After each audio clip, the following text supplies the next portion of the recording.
चुका है ये हमारा 5.1 वाला एम्पलीफायर, और ये हमारा सबवूफर है 12 इंची का पुराना वाला, और ये वूफर है।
तो ये हमारी थोड़ी छोटी मोटी साउंड टेस्टिंग, ठीक है। और ये हमने लेफ्ट राइट पे लगाया था, अब इसके नीचे वाले पे लगाएंगे, ठीक है।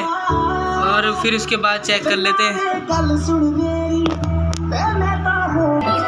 तो देखिए हमने ये नीचे वाले में कनेक्शन कर दिया लेफ्ट राइट के, सबवूफर का ये कनेक्शन है, ठीक है। ये सराउंड वाला सिस्टम है, लेफ्ट राइट सराउंड।